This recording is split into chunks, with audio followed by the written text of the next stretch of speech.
Hello, YouTuber. Today, let's talk about a topic that providers, doctors, nurse practitioners, nutritionists, dietitians often get wrong.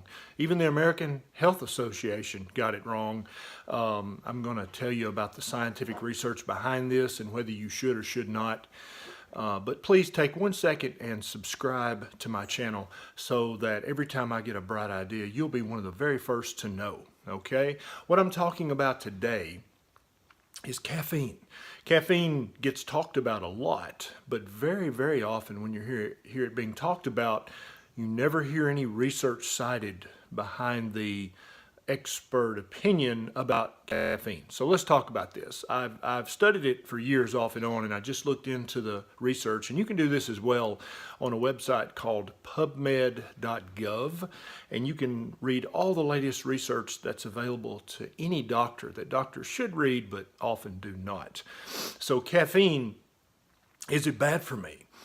So doctors have tried for decades to prove some negative thing about caffeine. We've tried to say it's bad for you for decades, and we just cannot do it, okay?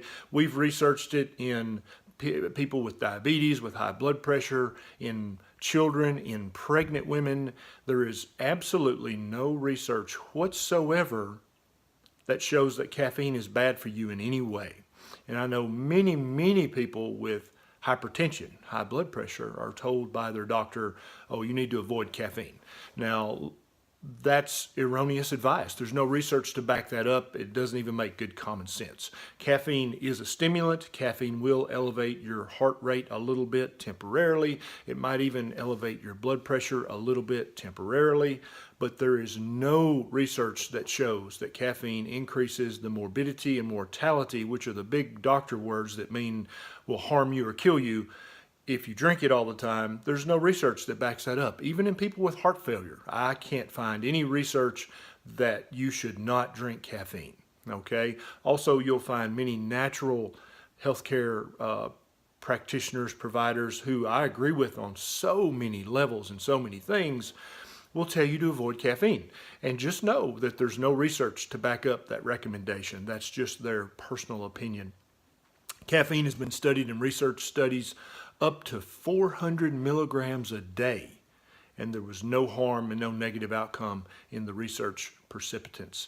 Doctors have even did a study where they gave pregnant women up to 300 milligrams of coffee a day, or in which the pregnant women ingested up to 300 milligrams of caffeine every day, and their babies were fine, the mothers were fine, the birth outcome was fine. There was no negative outcome. So people with high blood pressure, with diabetes, with insulin sensitivity or insulin resistance have been told by their doctor, don't drink coffee or tea. Well, here's the thing. Let's be very clear. The problem with your coffee or tea or other caffeine source is the sugar contained in it, or the fructose contained in it, or the inflammatory protein if you're putting a liquid dairy product into your caffeine source that you're drinking.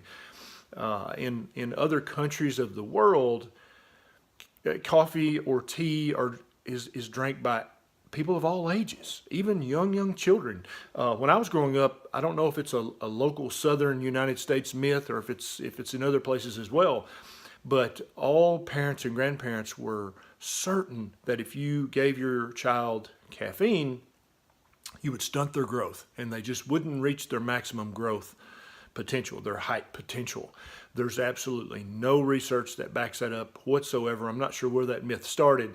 I actually think that Mr. Post, when he started coming up with breakfast cereals and a breakfast drink called Postum, he tried to paint coffee, which back then was drank by children of all ages for breakfast. He tried to paint that as very dangerous, and you might somehow harm your child or stunt your child's growth.